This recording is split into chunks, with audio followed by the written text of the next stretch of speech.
어떻게 보십니까, 임세은 소장님? 그러니까 지금 뭐 네이버나 라인 같은 경우는 뭐 기업 간의 일들이고 그 투자 과정이나 지분 획득 과정 등등에서 뭐 기업 간의 일들이라고 할 수도 있어요. 뭐 그거는 그 추후의 비즈니스적인 관점에서는 보는 문제인 것이고, 지금 이 사건이 문제가 되는 것은 일본이 개입을 했다는 거 아닙니까? 일본 정부가 개인 기업에.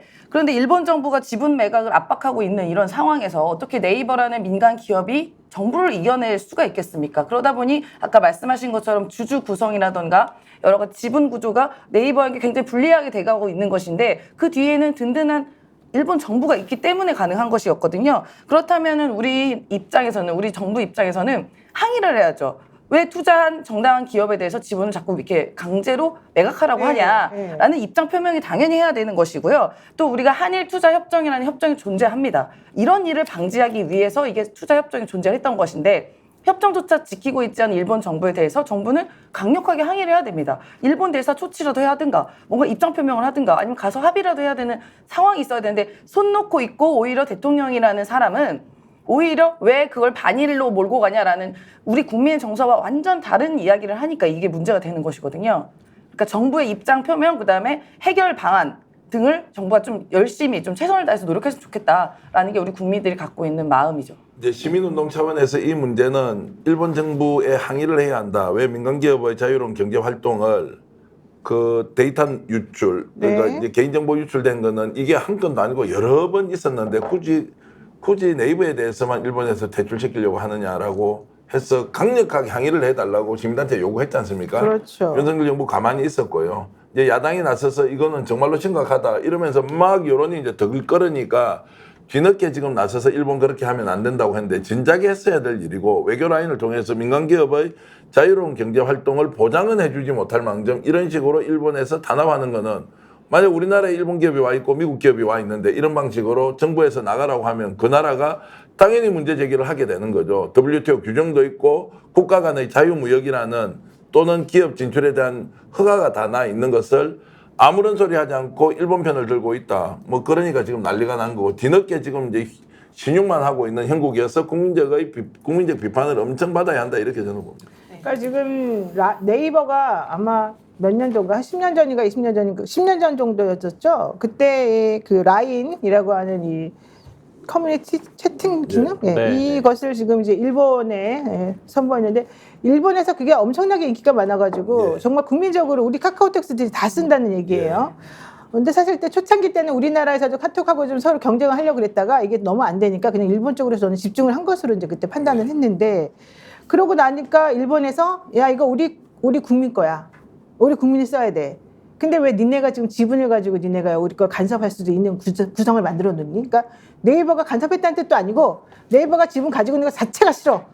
니네 거 가지고 있는 거 다 우리한테 팔아버려. 지금 이렇게 해가지고 문제가 생긴 거 아니겠습니까? 그리고 이게 단순히 이제 우리가 채팅 보내고 뭐 이렇게 우리가 카톡 보내듯이 문자 보내고 하는 문제가 아니라요. 그 위에 파생된 플랫폼 사업이 엄청나게 많다는 것입니다. 그렇죠. 그래서 사실 지금 우리는 뭐 야, 카톡해, 카톡 보내라고 하듯이 일본에서는 라인에 뭐 라인 보내라는 게 이제 일상화될 만큼 이제 라인이 굉장히 평정을 하고 있어요. 그래서 우리가 무슨 카톡 택시도 있고 뭐 카카오뱅크도 있고 뭐도 하는 것처럼 라인도 이제 사업을 일본에서 그렇게 확장시켜 나가고 있고, 그 확장을 토대로 이제 동남아까지 진출을 하고 있단 말입니다. 그러면 일본 입장에서는 야, 우리 국민들의 정보 이용하고 우리 국민들의 사용으로 니네만 돈 벌어가라는 뭐 배 아플 수도 있어요. 그런데 일본 정부가 이렇게 나서서 불법적으로 지분까지 매각하라고 압박하는 상황은 정상이 아닙니다. 네, 그리고 더 나아가서는 만약에 지분이 뺏기게 된다면 우리가 민생 중요하다 외치는데, 이 계열사에 딸려 있는 직원들 약 2,500에서 3,000명 정도 된다는 그 직원들의 앞으로의 그 신분이 불안정하다는 것이거든요. 이런 부분에서 더 우리가 세심히 챙겨야 된다. 이렇게 되면 결과적으로는 아까 이제 일본 정부가 뒤에서 그렇게 힘을 쓰고 있다고 말했듯이, 그럼 우리 정부가 우리 민간 기업을 이렇게 통째로 먹어버리려고 하는 일본의 이런 야욕을 멈춰라, 이렇게 하면 안 된다라고 국가적 차원에서라도 정리해 줄 수 있는 거 아니겠습니까? 근데 왜 이렇게 그냥 뜨뜻미지근 하는 것도 아니고 안 하는 것도 아니고. 그러니까 이제 국가가 존재하는 이유가 기업이 불이익을 받았을 때 강력하게 항의하는 거고, 미국이 우리 무역마찰 챙겼을 때 어떻게 합니까? 엄청나게 압박을 넣지 않습니까? 이게 국익을 위한 행위가 뭔지 뻔히 알 텐데 왜 하지 않느냐. 그래서 계속 그냥 친일의 DNA가 있다, 아니 순일의 DNA가 있다, 이렇게 국민적 비판을 받는 거고요. 지금이라도 이 문제를 국가 차원에서 막아줘야 한다. 왜냐하면 국민들이 그렇게 원하고 있잖아요. 대한민국에서 출발한 기업은 대한민국 기업이지 이 기업이 외국에 나가서 저렇게 선전을 하고 성과를 내고 있는데 그것을 일본 정부에 의해서 강제로 퇴출하거나 시장에서 아예 그냥 죽게 만드는데 가만히 있는다. 이것은 말이 안 되기 때문에 지금이라도 적극적으로 나서서 정부의 역할, 국가의 역할 제대로 해야 한다. 이런 말씀은 강조해도 지나치지 않습니다. 그러니까 어쨌든 우리 대통령은 참 이상하게 일본의 일자만 나오면 그냥 몸이 그 거대하신 몸이 그냥 쭈그러드는 듯한 느낌이 팍 들어요. 그러니까 이걸 갖다가 조국 대표는 13일에 독도를 방문해서 윤석열 대통령은 굴종 외교를 계속하고 있다. 이런 얘기까지 좀 했는데 그 다음에 더 나온 게 조금 더 황당합니다. 이거는 전 대표가 특히 강력히 얘기를 했는데. 예. 그래서 제가 이제 너무 놀랐던 게 우리 그 김병준 PD가 준비를 해놨던데요. 지금 언론에서 이번에 조국 대표의 독도 방문과 거기에 대해서 이야기하는 거 있지 않습니까? 이거를 보도를 하면서 일본 정부가 강력하게 항의한다. 자, 지금 아마 화면으로 나오는데요. 조국 대표 독도 방문했는데 일본 정부가 단호히 대응할 것이다. 이렇게 제목을 달아놨어요. 네. 예전 같으면 어떻게 아니 우리 땅에 가서 우리 정당의 대표가 퍼포먼스를 하는데 일본 정부에서 단호히 대응할 것이다라는 것을 말이 안 되는 망언이라고 표현하거나 망언. 일본 정부 네. 어거지라고 하거나 이렇게 다 썼단 말이에요. 네. 네. 지금 그렇게 쓰지 않아요.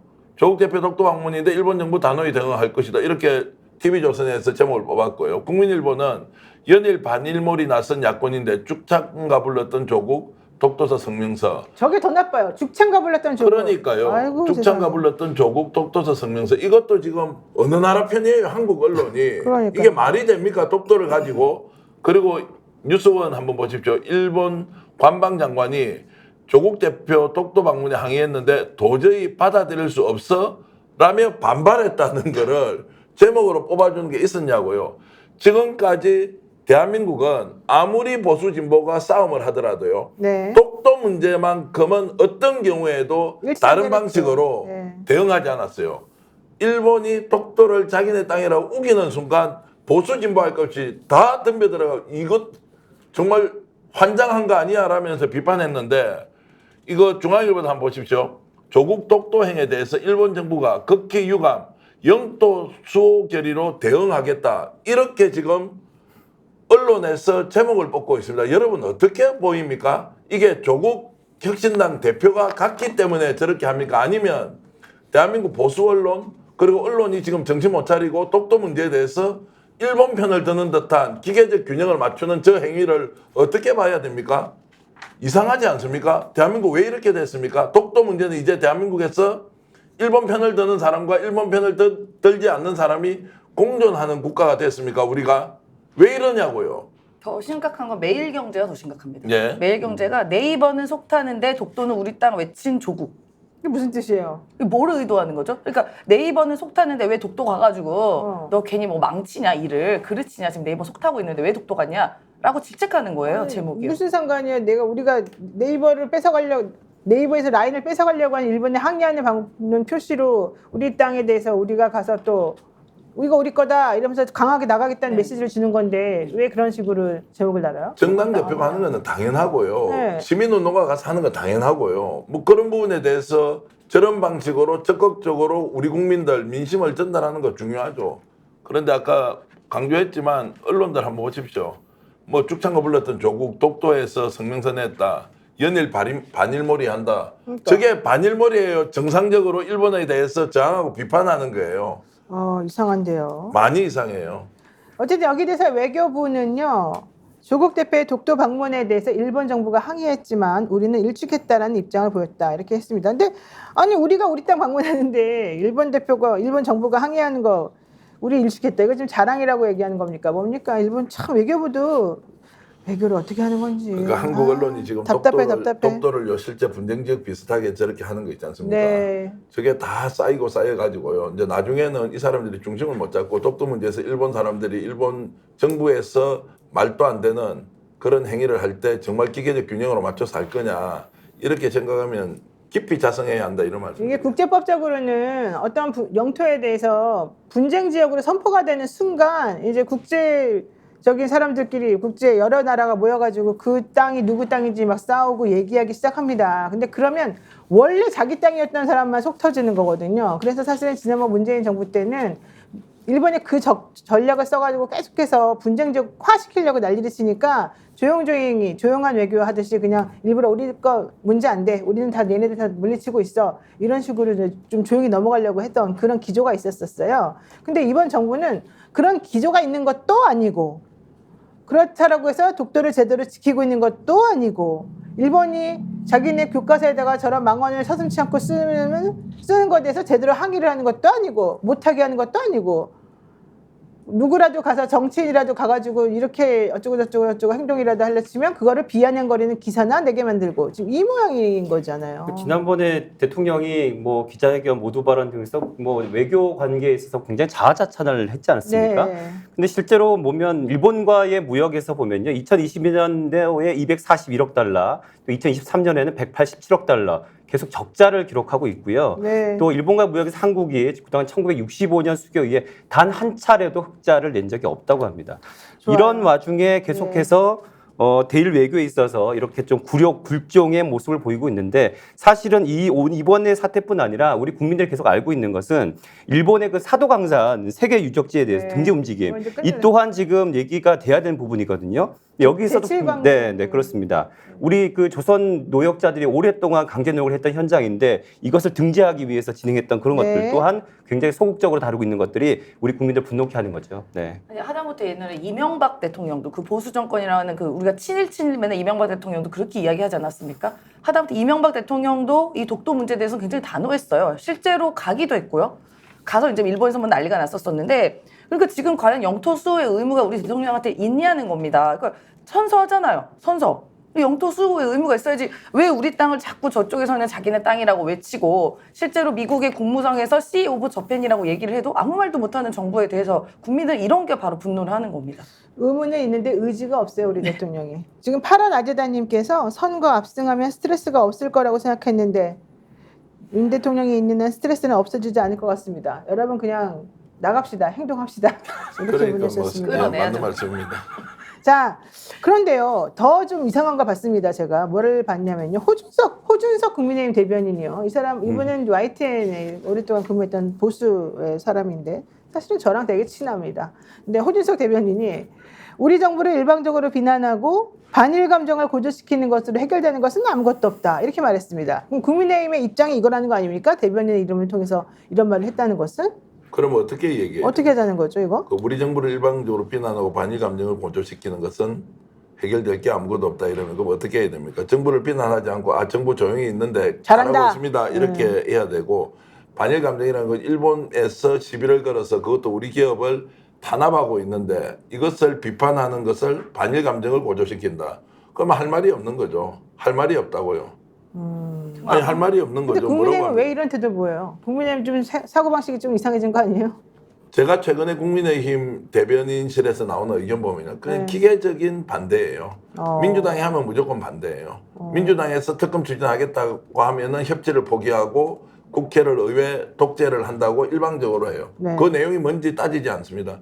지금 명품백 문제 수사하고 있으니까 그냥 두자. 도이치모터스 수사하고 있으니까 그냥 두자.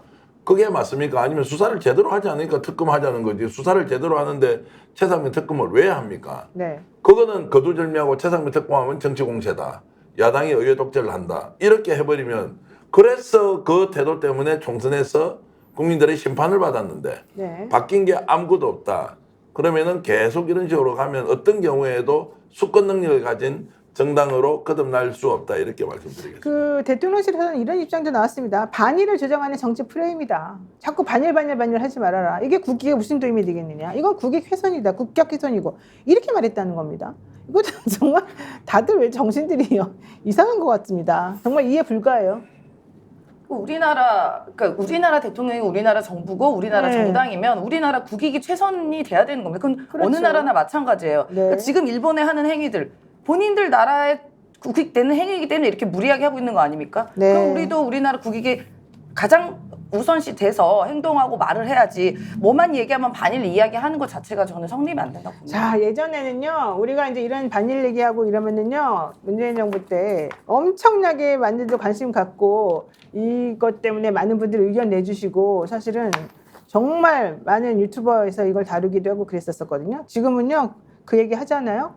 동접자가 줄어들어요. 오히려 하나씩 빠져요. 이것도 정말 저는 문제다라고 생각하는데요. 이게 바로 이 정부의 힘인 것 같습니다. 자, 여러분들 지금 스픽스 노영희 TV 같이 보고 계시는데요. 좋아요, 구독 많이 눌러주시기 바라고요. 스픽스는 말하는 언론입니다. 대세는 유튜브, 그중에서 스픽스.